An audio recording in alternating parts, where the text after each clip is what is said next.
नमस्कार दोस्तों, स्वागत है आपका आर एस के क्लासेज में। हम बात कर रहे थे भारत में कृषि की, और हम बात कर रहे थे कि भारत में विभिन्न प्रकार की कृषियां की जाती हैं। भारत में विभिन्न प्रकार की स्थानांतरित कृषि की जाती है। भारत में विभिन्न प्रकार की पारंपरिक कृषियां की जाती हैं। उसी को हम आगे बढ़ाते हुए बहुत महत्वपूर्ण टॉपिक पर चर्चा कर रहे हैं, भारत में हरित क्रांति। भारत में हरित क्रांति जो लाई गई वह अमेरिका से लाई गई, और यह भारत में 1967-68 में लाई गई, और इसको लाने का श्रेय जाता है भारत में एम.एस. स्वामीनाथन को। और इन्हें भारत में हरित क्रांति का जनक कहा जाता है। लेकिन वास्तव में हरित क्रांति का उद्भव अमेरिका में हुआ, और 1921 के आसपास हरित क्रांति का उद्भव हुआ। लेकिन वास्तव में हरित क्रांति का जो जनक है वो नॉर्मन बोरलॉग को माना जाता है, और नॉर्मन बोरलॉग ने हरित क्रांति की शुरुआत की और अमेरिका में कर दी। वास्तव में हरित क्रांति है क्या? हरित क्रांति में उच्च गुणवत्ता वाले बीजों का प्रयोग किया गया, जिसमें रासायनिक उर्वरकों का भी प्रयोग किया गया, नहरी सिंचाई तंत्र को विकसित किया गया। इसी को हरित क्रांति कहा गया। अब आपसे कभी पूछे कि हरित क्रांति को क्या है, तो जिसमें उच्च गुणवत्ता वाले बीजों का प्रयोग किया जाए, रासायनिक उर्वरकों का प्रयोग किया जाए, नहरी सिंचाई तंत्र प्रणाली विकसित करके और पानी की अच्छी व्यवस्था की जाए, इसको हमने हरित क्रांति का नाम दिया। अब जो हरित क्रांति के लिए प्रोग्राम चलाया गया वो HYVP चलाया गया। बहुत इंपॉर्टेंट प्रोग्राम है। HYVP क्या है? तो हाईली यील्ड वैरायटी प्रोग्राम, यानी कि अधिक उपज देने वाले बीज, अधिक उपज देने वाले बीज की किस्में।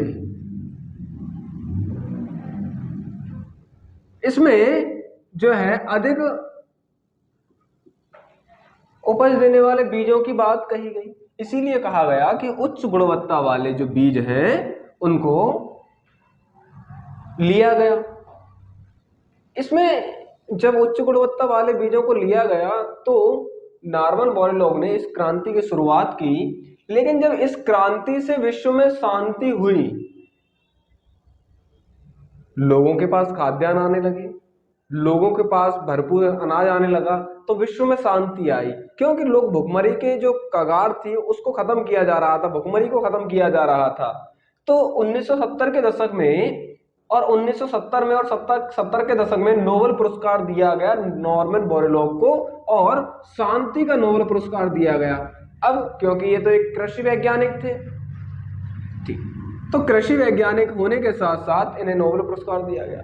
लेकिन हम बात करें कि भाई हरित क्रांति को पहली बार भारत में कहां प्रारंभ किया गया, तो हरित क्रांति को भारत में पहली बार पंजाब, हरियाणा और उत्तर प्रदेश में प्रारंभ किया गया, जिसमें से आपको पता होगा कि 15 अक्टूबर जो अभी 15 अक्टूबर 2022 का एक पेपर हुआ है यूपी पैट का, और उसमें एक क्वेश्चन पूछा गया है कि भारत में हरित क्रांति की शुरुआत कहां से हुई, तो पंजाब से हरित क्रांति की शुरुआत हुई।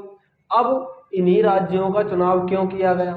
इन राज्यों में सिंचाई की व्यवस्था बढ़िया थी, तीनों ही राज्यों में सिंचाई की व्यवस्था बढ़िया थी, इसलिए पहला प्रयोग हरित क्रांति का यही किया गया। और जब किया गया तो वर्ष था 1967-68, और 1967-68 में यह व्यवस्था प्रारंभ कर दी गई, और पहला चरण था, ये पहला चरण था, और 1990 तक चला। हमने 1990 तक हम बात कर रहे थे भारत में हरित क्रांति की, इसके कुछ प्रभाव भी हुए। प्रभाव क्या थे? सकारात्मक और नकारात्मक। हरित क्रांति को जब लेकर आए तो हमारे देश में खाद्यान्न की विकट समस्या थी, और इस खाद्यान्न की समस्या को दूर करने के लिए भारत में हरित क्रांति को 1967-68 में प्रारंभ किया गया, और उच्च किस्म के गुणवत्ता वाले बीजों को लाया गया, जिसमें रासायनिक उर्वरकों का प्रयोग किया जाना शामिल था। हाँ, मैं आपको एक बात बता दूं कि जब हरित क्रांति से पहले हमारे देश में गेहूं की खेती को दीपावली से पहले किया जाता था। आज हम लोग जो है गेहूं की खेती को जो हम उसकी पहली हम लोग उसकी जो बुवाई करते हैं गेहूं की, तो वो दीपावली के बाद करते हैं। लेकिन गेहूं की बुवाई हम लोग दीपावली से पहले किया करते थे, जो हमारे देश का एक सबसे बड़ा जो है फसल बोने का खराब पैटर्न था। हमने उसको बदला हरित क्रांति से। तो हरित क्रांति से हमारे देश में जहां खाद्यान्नों में हम आत्मनिर्भर हुए, तो उसके हमें प्रभाव भी दिखाई देने लगे। तो जब हम प्रभावों की बात करते हैं तो दो पॉजिटिव प्रभाव और इसके नेगेटिव प्रभाव दिखाई देते हैं। अगर मैं पॉजिटिव प्रभाव की बात करूं तो ग्रामीण क्षेत्रों में समृद्धि को बल मिला। यानी कि जब भारत में हरित क्रांति आई तो ग्रामीण क्षेत्रों में समृद्धि आई, और जब ग्रामीण क्षेत्रों में समृद्धि आई तो लोग वहां पर, क्योंकि उनके पास पैसा आ रहा है, वो बाजारों में जा रहे हैं, तो वो अपने घर को बनवा रहे हैं या किसी भी प्रकार से वो समृद्ध होते चले जा रहे हैं। तो ग्रामीण क्षेत्र जो है वो, या ग्रामीण क्षेत्रों को समृद्धि मिली या उनको समृद्धि में बल मिला। अगर दूसरी बात करें, जो गहन कृषि है, उत्पादन प्रणाली का विकास हुआ। मैंने क्या कहा कि हमने भी कृषि पढ़ी थी, निर्वाह कृषि। तो हम जब गहन कृषि की बात कर रहे थे तो कुछ परिवार ऐसे हैं जिनके पास 1 बीघा 1.5 बीघा खेत है, तो वो क्या कर रहे थे, अपने लिए पैदा कर रहे थे। अब क्या हुआ कि वो अब हाईली जो HVYP किस्म के बीज है उनका प्रयोग करने लगे। तो क्या हुआ, उनकी गहन जो कृषि उत्पादन प्रणाली थी उसमें सुधार हुआ। अब वो खाने के लिए भी कर लेते थे और उसके साथ साथ वो बाजार को भी उसको ले जाया करते थे। तो इस गहन कृषि उत्पादन प्रणाली का विकास हुआ और अब जो छोटे किसान थे वो भी अब बाजार तक पहुंचने लगे। खाद्यान्नों के उत्पादनों में तीव्र वृद्धि हुई। जाहिर सी बात है, हरित क्रांति ने खाद्यान्नों का विकास कर दिया, खाद्यान्नों को जो तीव्र तरीके से उत्पादन बढ़ा दिया, जिसमें मक्का, जिसमें धान, जिसमें चावल, जिसमें गेहूं। तो ऐसी कृषि की गई और जिनको बढ़ावा दिया गया। मैंने कहा जीवन निर्वाह कृषि का बाजारीकरण हो गया। अभी मैंने जैसा कि बताया कि ग्रामीण समृद्धि हो गई, तो जो अभी हम लोग जीवन निर्वाह के लिए खेती कर रहे हैं, केवल खाने के लिए खेती कर रहे हैं, तो उसमें क्या हो गया, उसका बाजारीकरण हो गया, उसका व्यवसायीकरण कर दिया गया, उसका वाणिज्यीकरण कर दिया गया।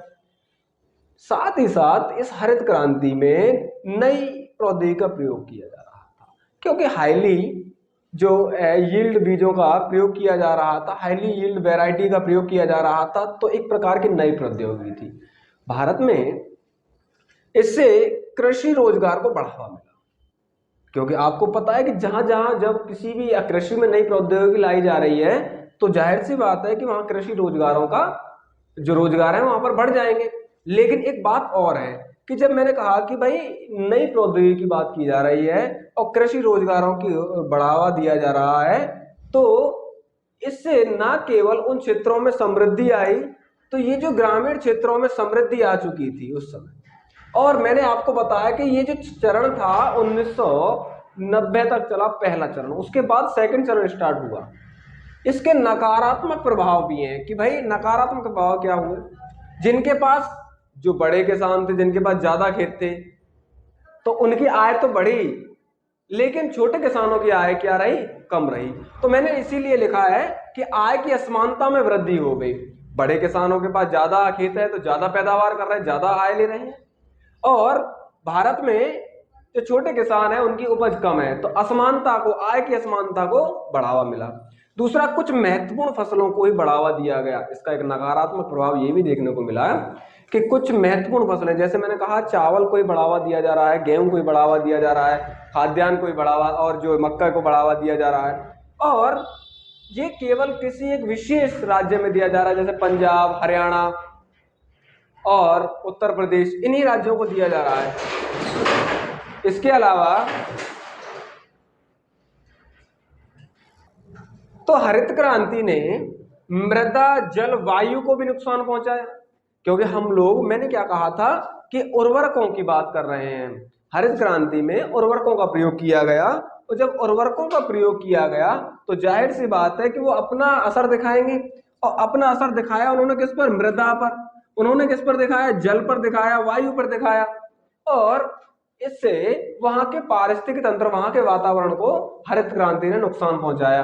आपने राजस्थान का उदाहरण सुना होगा, जिसमें श्री गंगानगर में हम लोग गेहूं कर रहे हैं, खूब बहुत सारा गेहूं कर रहे हैं। तो हमने देखा कि वहां पर इंदिरा गांधी नहर लाई गई है, और जब इंदिरा गांधी नहर लाई गई है तो उसके सारे सारे बहुत सारी पैदावार की जा रही है और गेहूं की पैदावार की जा रही है, लेकिन हमने देखा वहां पर व्यापक नुकसान है। वहां की मृदा अब क्षरित होती चली जा रही है और जो है कम उर्वर होती चली जा रही है। क्यों? कि हमने इस क्रांति में उर्वरकों का प्रयोग किया। अगला है आपका परंपरागत रोजगारों का क्षरण हो गया। हाँ भाई, ठीक बात है कि परंपरागत रोजगारों का क्षरण हो गया। कैसे हुआ? कि जैसे मैंने कहा कि भाई जो लोहार थे, जो बढ़ई थे, लोहार थे, उनको अब रोजगार मिलना संभव नहीं रहा। क्योंकि गांव में पारंपरिक तरीके से जो लोहार समाज था, जो बढ़ई समाज था, उनको खुद काम मिला करता था। लेकिन इस क्रांति के आने के कारण इन लोगों ने वहां से पलायन स्टार्ट कर दिया। और पलायन कहाँ किया?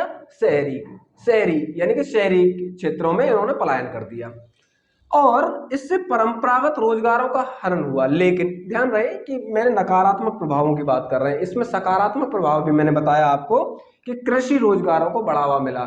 जहां एक तरफ रोजगार कम कर रहा है, वहां कृषि रोजगारों को बढ़ावा दे रहा है। मैंने आपको कुछ एक पिछली वीडियो में बताया था कि भारत में 17.1% लोग कृषि कार्यों में संलग्न हैं और जब परंपरागत रोजगारों का हनन हो रहा है तो वहां पर कृषि रोजगार भी तो बढ़ाए जा रहे हैं। चलिए, जैसा कि मैंने आपको बताया कि अभी मैंने बताया कि कुछ महत्वपूर्ण फसलों को ही बढ़ावा दिया गया। तो कुछ महत्वपूर्ण फसलों को बढ़ावा दिया गया जिनमें कुछ प्रमुख राज्य थे जिनको अधिक कृषि विकास करने का मौका मिला, तीव्र कृषि को बढ़ावा देने का मौका मिला, और वो थे पंजाब, हरियाणा और उत्तर प्रदेश। इन राज्यों ने हरित क्रांति को एक मॉडल तैयार कर दिया, हरित क्रांति का मॉडल तैयार कर दिया, जिससे पूरे देश में पंजाब, हरियाणा और उत्तर प्रदेश ने खाद्यान्न बेल्ट के रूप में एक जो है अपना वर्चस्व स्थापित कर दिया। लेकिन ऐसा नहीं, दक्षिण भारत के राज्यों में कम विकास हुआ। बाद में चाहे मैं तटीय राज्यों की बात करूं, चाहे मैं पूर्वी। दोस्तों, स्वागत है आपका RS के क्लासेस में। आज हम बात कर रहे हैं भारत में हरित क्रांति का प्रभाव क्या हुआ। जैसा कि हमने पिछली वीडियो में देखा था कि जिसमें हमने हरित क्रांति के सकारात्मक और नकारात्मक प्रभावों को देखा था, उसी क्रम को हम आगे बढ़ाते हुए आज बात कर रहे हैं कि हरित क्रांति का क्या प्रभाव हुआ पूर्ण रूप से, और उससे कई क्रांतियों ने जन्म लिया। तो हरित क्रांति ने देश में बदलाव लाई जब हरित क्रांति, जहां किसानों को रोजगार दिया उसने, जहां नई प्रौद्योगिकी का इस्तेमाल हुआ, किसान सिंचाई तंत्रों के प्रति जागरूक हुए और जल का इस्तेमाल कैसे किया जाए उसको बढ़ावा मिला। इसके अलावा जो है कृषि का विकास हुआ, और इसके अलावा जो हमारी खाद्यान्न उत्पादन प्रणाली है इसको भी बढ़ावा मिला और कृषि क्षेत्र का पूरी तरीके से विकास हुआ। हरित क्रांति ने न केवल भारत की अर्थव्यवस्था में योगदान दिया, बल्कि ग्रामीण जो जीवन था उसको भी समृद्ध किया। हरित क्रांति जो विदेशी फॉर्मूले पर आधारित थी, इसने विदेशी फॉर्मूले का उपयोग करके उसमें अपने देसी तत्वों का इस्तेमाल किया आगे चलकर, जब हम 1990 के बाद की बात करते हैं। इस हरित क्रांति ने देश में यंत्रीकरण को बढ़ावा दे दिया, जैसे ट्रैक्टर, कल्टीवेटर, हैरो, इन यंत्रों को बढ़ावा दे दिया और नए रोजगारों का सृजन हुआ। एक बात आपको ध्यान में रखनी होगी कि जब भारत ने हरित क्रांति की शुरुआत की तो MS स्वामीनाथन उस समय भारत के कृषि वैज्ञानिक हुआ करते थे। उन्होंने देश में कृषि को जब स्टार्ट किया, हरित क्रांति को, तो लोग यहाँ के जो किसान थे वो कुछ डरे हुए थे कि किस प्रकार की हरित क्रांति होगी, उसका कैसा यूज किया जाएगा। तो विशेष रूप से 3 राज्य के किसानों को चुना गया था, जिसमें पंजाब, हरियाणा और उत्तर प्रदेश के किसान थे। और इन किसानों की जो फसल का जो पैटर्न था उसको चेंज कर दिया गया, जिसमें किसानों में एक जो है बौखलाहट सी आ गई कि अब अगर यदि उत्पादन नहीं हुआ अच्छा तो हमारी पूरी साल की जो है उपज मारी जाएगी। लेकिन इसका परिणाम दूरगामी हुआ और हमारे देश में हरित क्रांति को पायलट प्रोजेक्ट के रूप में पंजाब, हरियाणा और उत्तर प्रदेश में ही प्रारंभ किया गया। फिर उसके बाद अन्य क्षेत्रों में क्रांति हुई और इस हरित क्रांति का प्रभाव तटीय राज्यों में भी देखने को मिला जहां धान की खूब पैदावार की जाने लगी। तो हरित क्रांति से हमारे देश में कई प्रभाव आए और कई बदलाव आए, जिससे अर्थव्यवस्था में योगदान बढ़ गया कृषि का। जहां पर आजादी के बाद हमारे जो कृषि कार्यों में संलग्नित लोग थे वो 55 से 60% लोग थे और आजादी के बाद कृषि यंत्रीकरण होने का धीरे धीरे सिलसिला स्टार्ट हुआ और उसमें किसानों के पास यंत्र आए तो उनका जो योगदान था वो घटकर कम रह गया और जीडीपी में 17.1 रहा। तो आइए चर्चा करते हैं कृषि हरित क्रांति का जो प्रभाव रहा वो अन्य क्रांतियों ने जन्म ले लिया। तो भाई अन्य क्रांतियों ने जो जन्म लिया तो अन्य क्रांतियों ने जन्म कैसे लिया? जैसे मैंने कहा कि सरकार ने सदाबहार क्रांति स्टार्ट कर दी, सरकार ने हरित क्रांति को स्टार्ट कर दिया, सरकार ने श्वेत क्रांति को स्टार्ट कर दिया और इसके अलावा सरकार ने नीली क्रांति, ऐसी क्रांतियों को प्रारंभ कर दिया, जिससे न केवल उन विशिष्ट क्षेत्रों के उत्पादन को बढ़ावा मिला, हर क्षेत्र को बढ़ावा दिया जा रहा है और समग्र रूप में देखा जा रहा है इस क्रांति को। न अब यह क्रांति केवल खाद्यान्नों के लिए नहीं, यह क्रांति अब विशिष्ट क्षेत्रों के लिए हो गई। आइए हम उन पर चर्चा करेंगे एक एक करके, लेकिन आप कुछ प्रभाव देखिए मोटे मोटे और जिनको हम देख रहे हैं। जैसे पहला है कि हरित क्रांतियों ने अन्य क्रांतियों को जन्म दिया, जैसा कि मैंने आपको अभी बताया। आइए दूसरा है कि जो सेकंड हरित क्रांति का चरण प्रारंभ हो गया।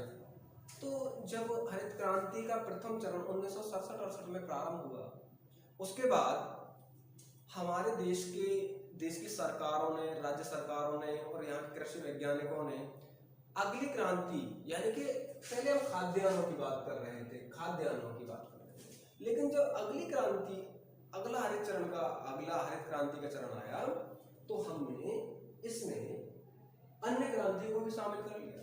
इसका प्रभाव यह हुआ हरित क्रांति प्रथम का कि हमको सेकंड हरित क्रांति लानी पड़ी। क्यों? क्योंकि हम कृषि के बढ़ते हुए योगदान से वाकिफ थे और हमें लग रहा था कि हम इस क्षेत्र में कुछ कर सकते हैं। तीसरा है आपका रासायनिक उर्वरकों का आयात व उत्पादन।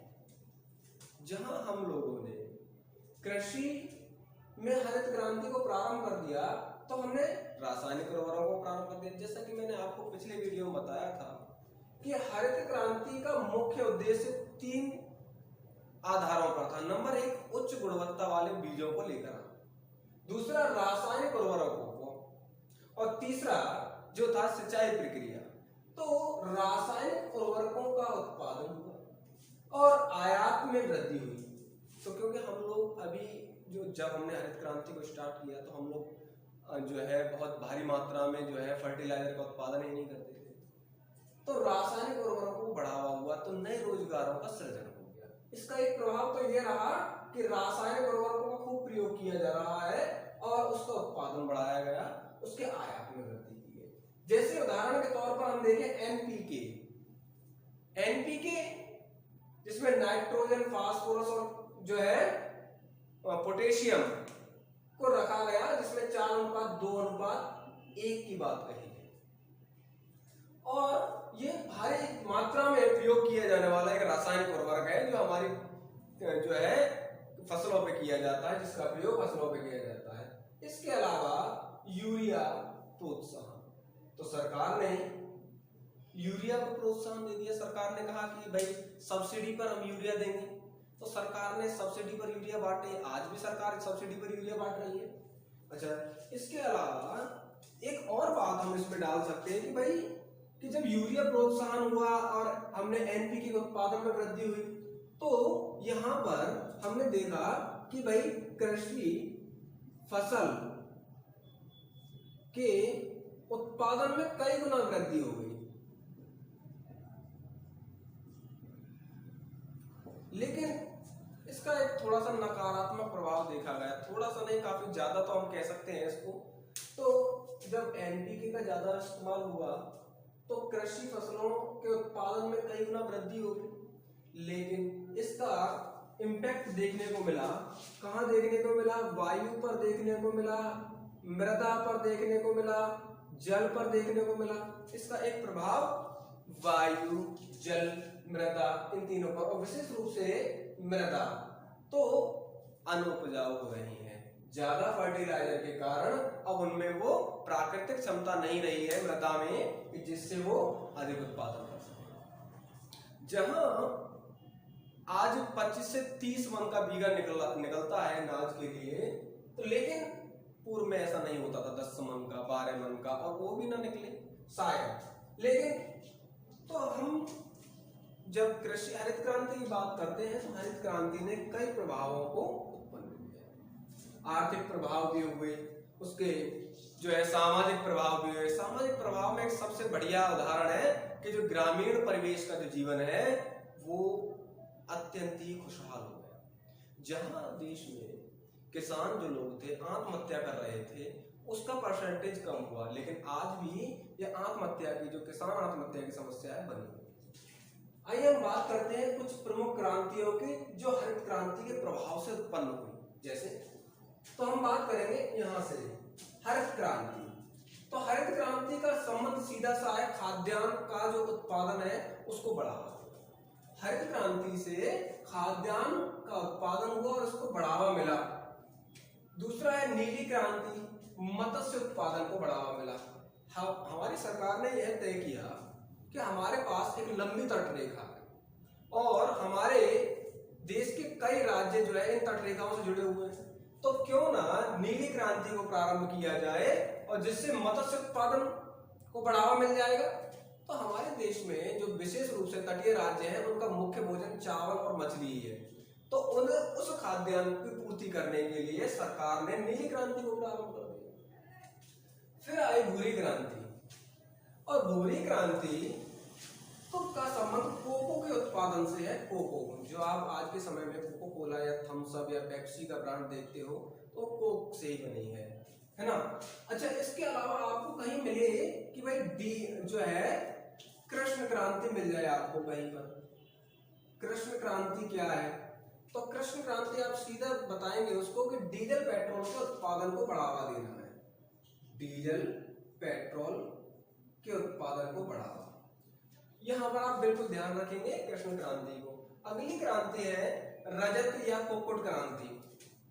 तो इसमें रजत क्रांति का मतलब है अंडे के उत्पादन से।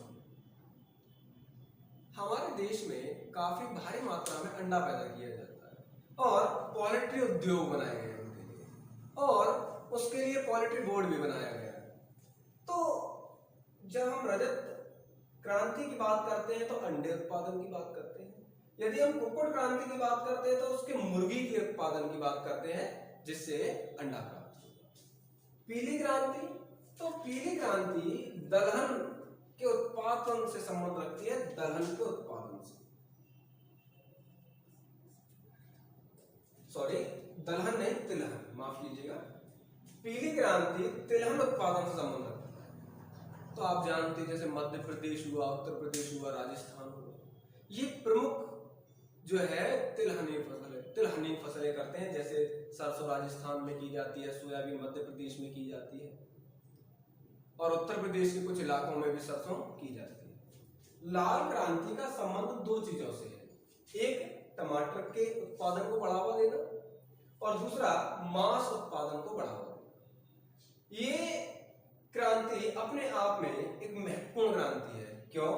क्योंकि हमारे देश में हरी सब्जियों का प्रयोग बहुत ज्यादा किया जाता है और इसके अलावा जो मांस प्रोडक्ट है उनका भी खूब प्रयोग किया जाता है हमारे भारत में। अगली है आपकी गुलाबी क्रांति, और गुलाबी क्रांति का जो संबंध है वो झींगा मछली से है। और झींगा मछली ये भारत के तटीय राज्यों में पाई जाएगी, विशेष रूप से आंध्र प्रदेश और उड़ीसा, पश्चिम बंगाल, इन राज्यों में खूब प्रयोग किया जाता है। और इसके अलावा प्याज भी गुलाबी क्रांति के अंतर्गत आती है। और इसके अलावा औषध उत्पादन, हमारे देश में यूनानी होम्योपैथिक दवाओं का खूब प्रयोग किया जाता है। भारत में आज भी एलोपैथिक दवाओं की जगह औषधियों का प्रयोग किया जाता है। तो आप अपने समाज में देखते होंगे औषधियों का प्रयोग, कभी नहीं एलोवेरा का प्रयोग करते हैं। इनके उत्पादन को बढ़ावा, क्योंकि ये भी एक बाजार है। बादामी क्रांति का संबंध मसाला के उत्पादन से है। तो हमारे देश में प्राचीन काल से मसाले पाए जाते हैं, आप जानती हैं इस बात को।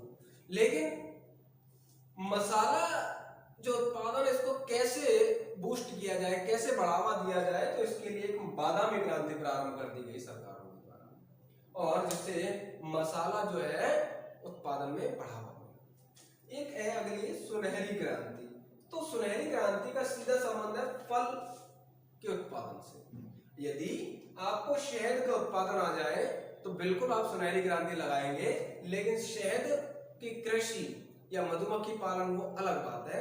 तो शहद का उत्पादन सुनहरी क्रांति के अंतर्गत करते हैं, या फल जो है वो सुनहरी क्रांति के अंतर्गत आते हैं, या कोई भी बागवानी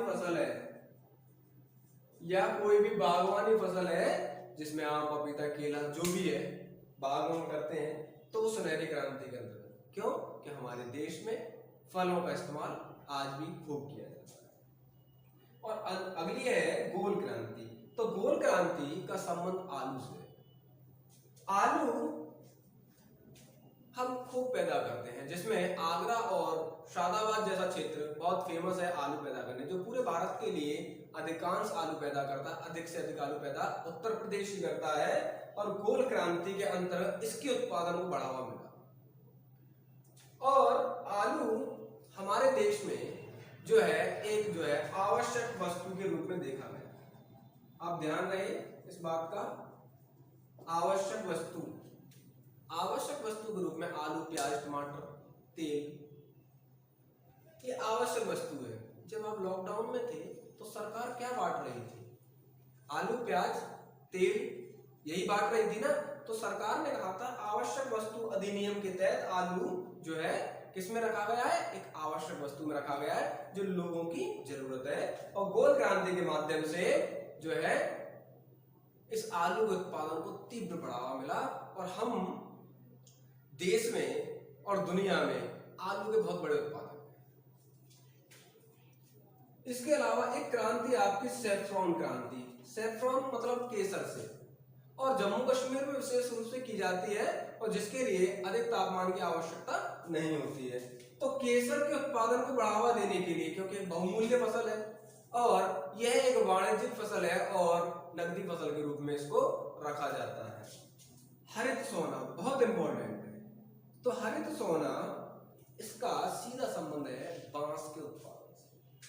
सरकार ने 2019 से पहले बजट में जहां पर हरित सोना यानी बांस को घास की श्रेणी में रखा गया, और उसको हरित सोने को अब वृक्ष की श्रेणी में ला दिया गया। यानी बांस पहले घास के रूप में देखा जाता था देश में, लेकिन बांस से बनने वाले उत्पादन, हैंडीक्राफ्ट, ये जो बांस से उत्पादों को बनाया जा रहा है, हाथ के जो है चीजें बनाई जा रही है, जो घर की जो है क्रॉकरी बनाई जा रही है, जो बनने वाली चीजें, तो हरित सोने की श्रेणी में रखा गया है।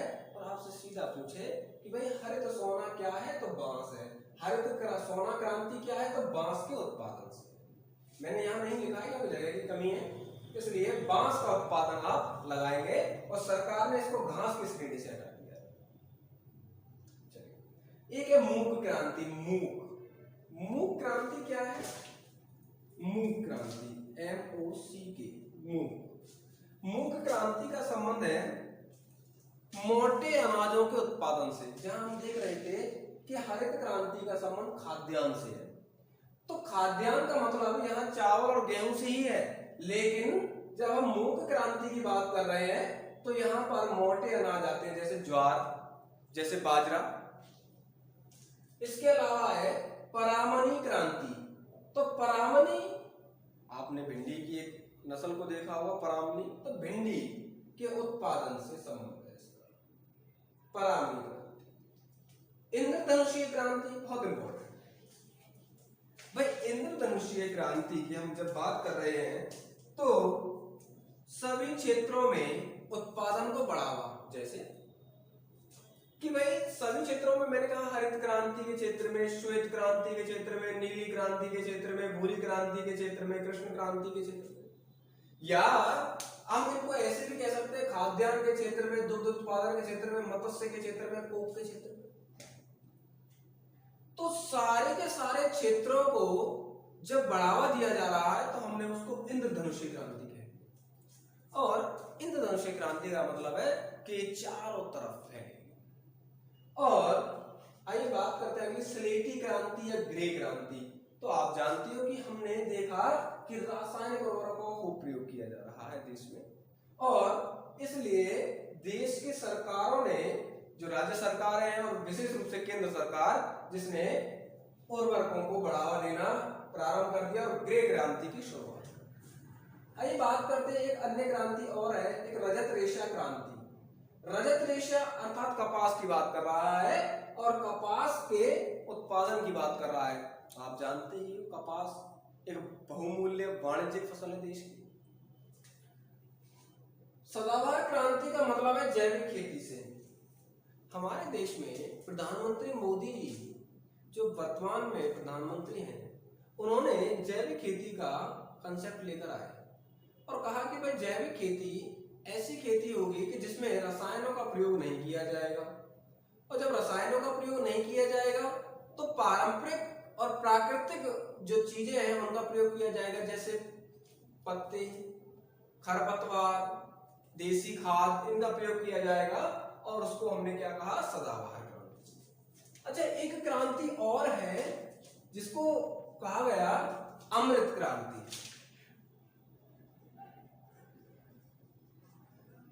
अमृत क्रांति भाई स्वच्छ जल की आपूर्ति या स्वच्छ जल की व्यवस्था या नदियों के जल को स्वच्छ बनाए रखना।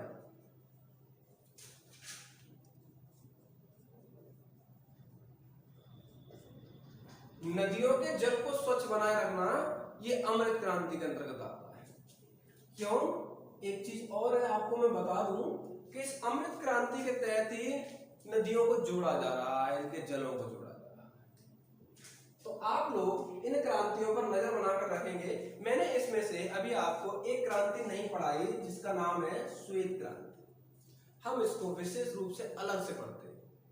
इसके हम चरण देखते हैं कि श्वेत क्रांति की शुरुआत कब से हुई और डॉक्टर वर्गीज कुरियन ने किस तरीके से शुरुआत किया, अमूल उद्योग कैसे भारत में आया, इस पर हम चर्चा करेंगे लेकिन अगली वीडियो में।